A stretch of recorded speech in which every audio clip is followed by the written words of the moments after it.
Hello and welcome to Psychometric Theory 1 for a lesson on reliability.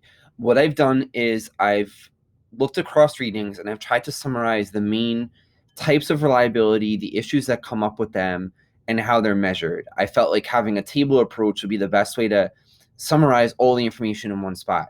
On the next slide, I will go over the mathematics that goes into calculating reliability coefficients, and then we'll look at a case study on the slide after that. As many of you are working in education, you might need to explain what reliability is. So we'll practice that. And then I have a couple of slides that go over how to find reliability coefficients using SPSS. So reliability is a way to measure consistency. And there are three different ways to think about consistency of measurement that are each different from one another.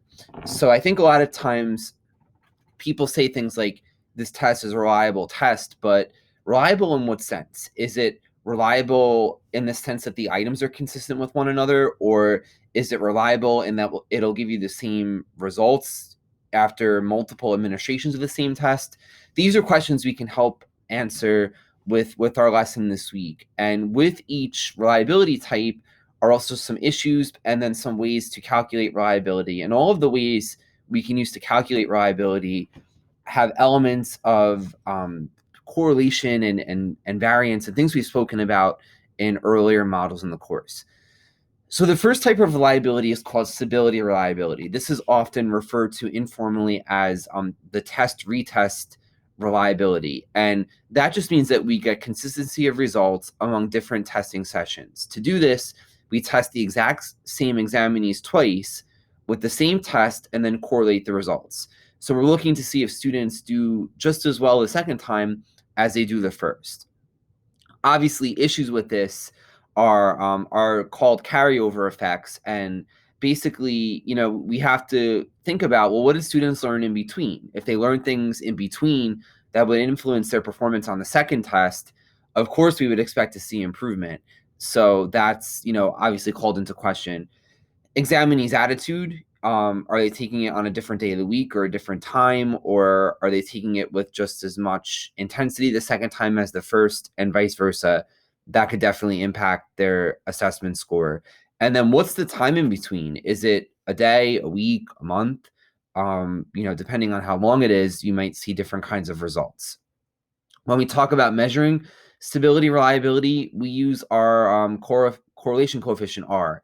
And if we get an R value that's close to 0 when we plot first test versus second test, then we would see that there's no association between the two administrations. But if we see that our R value is closer to 1, that means that the performances on both assessments are pretty similar.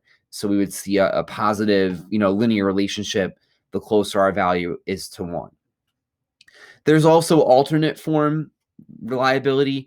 That means the consistency of results among two or more equivalent different forms of a test. So this is more common in secondary and higher ed when we make multiple versions to reduce cheating and things like that. So to do this, we administer two test forms that have been constructed in a way to make them as parallel as can be. We would like them to be the same, measuring the same things and just as difficult. In practice, it's very difficult to do. So that's why I put almost, it's very difficult to prove that the assessments are parallel. We want to have them have equal or similar means, variances, and correlations. Obviously, the issues with alternate form reliability is the verifying that the forms are actually parallel. I'm sure many of you have written a test of some sort with a different version, and there's always, you have to be careful. As a math teacher, when I would write tests, with multiple versions, you have to make sure that by changing one number, you're not changing how difficult something is. If you make the number too much bigger, then it might become a harder problem to do. So those minor judgment calls that you make can end up being a much harder version and not parallel, when you apply that to multiple questions. And then there's also the same carryover effects as above with alternate forms. Like maybe the attitude of examinees is different with one form versus the other. To measure reliability for alternate form, we once again use correlation coefficient, and that will indicate how reliable and how parallel the tests are. The most interesting and probably one that you haven't worked with as much is internal consistency. We took a brief look into this with dichotomous scoring in a previous module. But of interest now, especially in this course, is how well do the items function in relation to one another? And internal consistency looks at exactly that. The most widely used approach is the split half method. You give one test administration, you divide the assessment into two parts, which are alternate forms of one another, with an attempt to choose the parts so that they are parallel. So a lot of times this might be the odd items in one half and the other even items in the other half. But doing it in such a way that the forms are parallel. The issue here, or what makes it kind of difficult, is deciding on a method for split halves. There's even odd, like I mentioned, there's match random subsets, there's order halves, there's lots of ways in the readings you could take a look at. But the truth is, in a classroom setting, it's very difficult, to do this kind of thing. So at this point, if you wanted to do something like this, often you would turn to like publisher content and a handbook showing that this was done using internal reliability. To measure internal reliability, there are actually multiple ways to do this depending on what the test looks like. A very commonly used method is the Kuta-Richardson formula, often abbreviated KR20 or KR21, and this is used for dichotomous items like multiple choice. So that means right or wrong. We can get a gauge on reliability based on whether the questions are right or wrong and how students are faring on, a hard question versus an easy question. Are the same students getting them right or wrong? That's what Kuta-Richardson will help us with. We can use Cronbach's alpha or coefficient alpha for items graded on a scale like essays. So a lot of times in the humanities, it's not really a right or wrong situation. It's more of a scale of 1 to 6. So that might be a place where you use Cronbach's alpha. I remember when I took the GRE and the school superintendent exam, those writing prompts were scored on a rubric. I forget if it was 1 to 6 or 1 to 4 or something like that. But those assessment manuals use Cronbach's alpha to judge the reliability of the items based on the different grading scale that they had. And then there's also something called the Spearman-Brown formula. If the halves of the test are truly parallel, then we can use a Spearman-Brown formula, which is pretty straightforward. But the requirement there is that we do have parallel halves.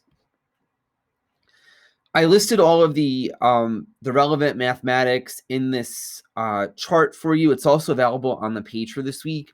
So for stability, we use the correlation coefficient again. So you'll see a lowercase r in the primary book for this course. It has a subscript of x and x prime. So that just means we're looking at original test then retest x and x prime. The symbol that they use is called rho. It has like a hat on top of it. So that's another way you might see it written. And that's the correlation coefficient for that. If each examinee receives exactly the same observed score on the second test as he or she did on the first, along with some variance in observed scores, the correlation would be 1.0. So we would have perfect reliability in that situation. For alternate form, if the tests are parallel, we can use R again, assuming they're exactly similar, exactly the same type of version. So that's why it's RXX there. But in reality, like I said, it's very difficult to prove that the versions we have are parallel. So often we have alternate forms, say X and Z, that we would use for that purpose. Correlation between observed scores on alternate forms will produce a good estimate of reliability if the alternate forms are parallel, or if there are linear functions of parallel test scores and if carryover effects are minimized. So that's just a little disclaimer about using that. But either one of those is fine depending on how parallel the assessments are. For KR 20 and 21, for Kuta-Richardson, you can see here both of them involve n over n minus 1, where n is the number of examinees. And both formulas use standard deviation. You could see here the sigma squared, or variance actually. Sigma standard deviation, sigma squared is variance. So we do use variance in scores. And then you can also see here summation of P sub I times 1 minus P sub I. P stands for item difficulty. So, or the percentage of students that get an item correct. So that's used for each student. We talked earlier in the semester about indices. So it starts at I equals 1. So that's the first item. So I would multiply the index times 1 minus the index and add those all up for all items on the assessment and divide by sigma squared sub x. KR21 is a version used for dichotomous items only. KR20 is not necessarily used for that purpose. So the formula simplifies down to the same exact thing, except this having a sigma, we can do n times p bar times 1 minus p bar. So that's the mean of all the item difficulties that we have there. So you can think of KR21 as a special case of KR20. For Cronbach's alpha, that requires variance of scores on the whole test and covariance between each pair of test items. We talked earlier in the course about covariance, and to find Cronbach's alpha, so we're like estimating a correlation. It's very similar as up here. They use k instead of n, but we're summing up covariances on items and dividing by standard deviation. So it's kind of cool now that we're a couple weeks into the course, and things we've been talking about like covariance and standard deviation and item difficulty are, they kind of seemed isolated and weird in the beginning, but now they have a purpose. Now they're being used to calculate overall reliability of an assessment. And then Spearman-Brown, we use that, for the parallel tests. And that formula is rho x prime equals 2 times rho y prime over 1 plus rho y prime. Y and y prime are each halves of a parallel test. So it's sort of like the x prime from above, but we just use y to show that they are definitely parallel. And in practice, if you do a search for rho, usually Spearman's rho comes up. So you can just call it that, or Spearman's correlation coefficient.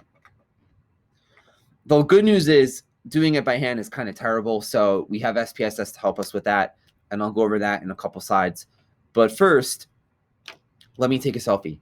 Just kidding. That's an old joke. But first, let's take a look at where you as an educator might have to explain reliability to a parent. So suppose that you are a case manager or a guidance counselor or a teacher in elementary, and one of your strongest students receives scores on a national standardized achievement test. And the achievement test broke things up into sub-test percentile scores in comparison to the norm group. The parent calls you confused. You have an educated parent calling up saying that he looked up internal consistency reliability of all 4 subsets. So he Googled the name of the test and found the testing manual and is wondering, why is the social studies test score so out of whack? Like, I have a high-performing student. Why would this happen? So if you're on the receiving end of that phone call, based on what we've discussed, what would you say to the parent? So I'm going to stop here and put a prompt on the screen to have you think about it. All right. So now that you've had time to think about it, I think the first thing we want to encourage the parent with is, your son did a great job on this assessment, as evidenced by the high percentile markings. And then talk to the parent a little bit about reliability. So the parent cited internal consistency reliability. And what that means is that, that's a measure of how well the items are performing in relation to one another. It's not a measure of how Raphael would do if he took the same test again, or if Raphael took a different version of the test. It's more about the items that are in the assessment that are the issue. So if I were the guidance counselor or case manager or teacher, I would go take a look back at Raphael's grades in the class to see how he's doing and maybe compare those to the other grades that he's earning. If he seems to be earning high grades, then the percentile that we see, that's obviously kind of concerning. So, if the internal consistency reliability of the test was 0.93, that means the items of the assessment are functioning well with one another. They appear to be measuring what they're supposed to measure. So I guess the question is maybe the curriculum in the school aligned to what the assessment is measuring? These items on the assessment are pretty homogeneous to give us a internal consistency reliability of 0.93. So I would probably explore the match between the assessment and the curriculum to see if they are one and the same, or if the teacher is prioritizing content on the assessment prior to when they take it, as the testing manual seems to indicate that the items are doing what they're supposed to do. But to calm the parent down, we can mention that it's no reflection of how Raphael would do if he took it again, test, retest reliability, or if he took a different version of it, alternate form reliability. That I think will be the key in helping the parent understand this weird blip in the social studies score. All right, so when we look at reliability, there's a couple different ways we could do it. I wanted to show you an example of split half reliability. So assume for the moment that we have 10 examinees and a 6-item assessment that is dichotomous, meaning we can mark the items right or wrong. So maybe they're multiple choice, maybe they're true and false, whatever the case may be. Furthermore, we can split the test up into split halves by doing the odd items on one half and the even items on the other. And when we do that, we can find sub-test totals for each person, minimum 0, maximum of 3 for 3 questions. So that's what you see here in these 2 columns. And then we can get the total score for each person as well, on a scale of 0 to 6. Calculate descriptives like mean and standard deviation for each half of the test, and then the overall score on the test. Notice, this should happen that the 2 means add up to the total. Not the case for standard deviation. It's a little bit different. But to calculate reliability information, where would this be coming from? This looks a lot like the Spearman-Brown calculation that we saw from before with 2 times rho y prime over 1 plus rho y prime. So we would need to look at the correlation between those items a little bit more closely. So to do that, you can use SPSS. SPSS is a really easy way to calculate a reliability of an assessment. So I would begin by inputting all of this data that you see here, the examinee numbers and their item scores into SPSS. So you can open up a fresh sheet like I did here. I didn't put the examinee numbers in. I just was feeling a little lazy, so I just went based on the row number in the sheet. But I labeled my variables item 1, item 2, item 3, item 4, item 5, and item 6. And for fun, I also threw in the total of the odds and the total of the evens to get their individual subtest totals like we see here. And what you could do is you can analyze this information and get out a reliability coefficient. And to do that, you just click Analyze and then go to the Scale menu once you click Analyze. And you'll be able to click on Reliability Analysis. And once you click on Reliability Analysis, you just have to choose what kind of reliability you're looking for. So I chose the split half because that's what I did. I had 2 halves of a test, and I just put in their totals. I put in the odds total and the evens total. And when it came back out, notice it gives you a lot of different information. It gives you the correlation between forms, and it also gives you the Spearman-Brown coefficient as well. So between forms, I got 0.342, and for overall reliability, Spearman-Brown, I got 0.51. So just to show you, that matches up with what we see here when we calculate it by hand, that these reliability estimates would be the same thing. So like I said, in practice, you would probably not do reliability by hand. Like, this is the nice advantage of something like SPSS, that it will do it for you. So I definitely recommend it and hope that you use it. But, in practice, as a guidance counselor or a case manager or as a teacher, you might have to explain reliability to a stakeholder. So I think it's important to understand the 3 different types and some of the pitfalls they have, and also the good parts about them too.